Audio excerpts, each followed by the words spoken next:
Malaysia calling visa, medical প্রক্রিয়া এবং সার্বিক পরিস্থিতি সম্পর্কিত বস্তুনিষ্ঠ আপডেট ও সতর্কবার্তা দেওয়া হল। ১. মালয়েশিয়া কলিং ভিসার বর্তমান অবস্থা। সরকারি আপডেট। বাংলাদেশ ও মালয়েশিয়া সরকারের মধ্যে কর্মী নিয়োগ, শ্রমবাজার উন্মুক্তকরণ এবং নতুন চুক্তি শর্তাবলী নিয়ে আলোচনা চলমান রয়েছে।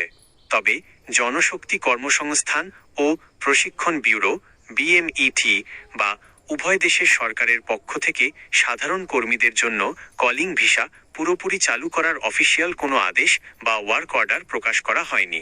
সামাজিক যোগাযোগ মাধ্যমের গুজব থেকে সতর্কতা। ইউটিউব বা সোশ্যাল মিডিয়ায় বিভিন্ন চটকদার থাম্বনেল বা শিরোনাম অবশেষে খুলছে সুখবর 2026 দেখে বিভ্রান্ত না হওয়াই শ্রেয়। বিএমইটি এর অফিসিয়াল ওয়েবসাইটে বিজ্ঞপ্তি না আসা পর্যন্ত কোনো রিক্রুটিং এজেন্সিকে অগ্রিম টাকা বা পাসপোর্ট জমা দেওয়া ঝুঁকিপূর্ণ। ২. মেডিকেল পরীক্ষার নিয়ম ও প্রক্রিয়া। কলিং ভিসার কার্যক্রম আনুষ্ঠানিকভাবে শুরু হলে মেডিকেল টেস্ট সম্পন্ন করার নির্ধারিত ধাপসমূহ।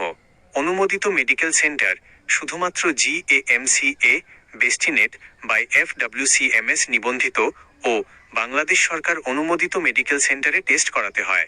কি কি পরীক্ষা হয়? রক্ত, HIV, হেপাটাইটিস, ইউরিন, ফুসফুসের এক্স-রে, টিবি টেস্ট এবং সাধারণ শারীরিক ফিটনেস, উচ্চতা, ওজন, রক্তচাপ পরীক্ষা করা হয়। পূর্ব সতর্কতা। মূল মেডিকেল করানোর আগে নিজের উদ্যোগে একবার সাধারণ টেস্ট মেডিকেল করিয়ে নেওয়া ভালো, যাতে কোনো নিরাময়যোগ্য সমস্যা থাকলে আগেই চিকিৎসা নেওয়া যায়। ৩. এয়ারলাইন্স ও টিকিট সংক্রান্ত বিষয়। কলিং ভিসা আনুষ্ঠানিকভাবে শুরু হলে এবং কর্মী পাঠানোর গতি বাড়লে মালয়েশিয়া এয়ারলাইন্স সহ অন্যান্য বিমান সংস্থাসমূহ বিশেষ টিকিট বুকিং এবং ফ্লাইটের সংখ্যা বৃদ্ধি করে। ম্যান পাওয়ার বিএমইটি ক্লিয়ারেন্স সম্পন্ন হওয়ার পর নিবন্ধিত এজেন্সির মাধ্যমেই নির্ধারিত এয়ারলাইন্সের টিকিট প্রসেস করা হয়। পরামর্শ: যে কোনো খবর প্রকাশের পর মূল বিএমইটি নোটিশ বোর্ড ও প্রবাসী কল্যাণ মন্ত্রণালয়ের অফিসিয়াল ব্রিফিং যাচাই করে নেওয়া উচিত। মালয়েশিয়া কলিং ভিসা পুনরায় চালু হওয়া এবং নতুন করে মেডিকেল শুরু সংক্রান্ত বিভিন্ন সামাজিক মাধ্যম ও ইউটিউব প্রচারণার প্রেক্ষাপটে প্রকৃত আপডেট ও বর্তমান পরিস্থিতি নিচে তুলে ধরা হলো। ১. বর্তমান অবস্থা ও খবরের সত্যতা। অফিসিয়াল সিদ্ধান্তের অপেক্ষা। মালয়েশিয়ার শ্রমবাজার পুনরায় আনুষ্ঠানিকভাবে উন্মুক্ত করা এবং নতুন কোটায় কর্মী নিয়োগের বিষয়ে উভয় দেশের, বাংলাদেশ ও মালয়েশিয়া, উচ্চ পর্যায়ে নিয়মিত বৈঠক ও আলোচনা চলছে। তবে 24শে জুলাই 2026 তারিখ বা এই সপ্তাহের মধ্যে আনুষ্ঠানিকভাবে কলিং ভিসা খোলার বিষয়ে দুই দেশের সরকার থেকে এখনো কোনো অফিসিয়াল সার্কুলার প্রকাশ করা হয়নি। সিন্ডিকেট ও নতুন পদ্ধতি।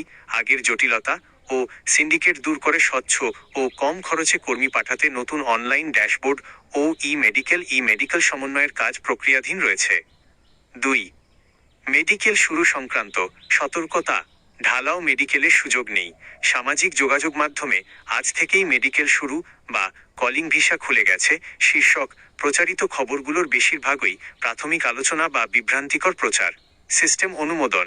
মালয়েশিয়ান নিয়োগকর্তার অনুমোদিত ডিমান্ড লেটার এবং বিএমইটি বাই FWCMS সিস্টেমে আবেদন ফরওয়ার্ড হওয়া ছাড়া কোনো নিবন্ধিত সেন্টার বৈধভাবে মালয়েশিয়াগামী কর্মী নির্বাচন করে মেডিকেল সম্পন্ন করতে পারে না। গুরুত্বপূর্ণ পরামর্শ: সরকারি চূড়ান্ত বিজ্ঞপ্তি প্রকাশের পূর্বে কোনো মধ্যস্বত্বভোগী, দালাল বা এজেন্সির কথায় প্রলুব্ধ হয়ে আগাম টাকা লেনদেন করবেন না বা অনুমোদনহীন মেডিকেলে ফি জমা দেবেন না।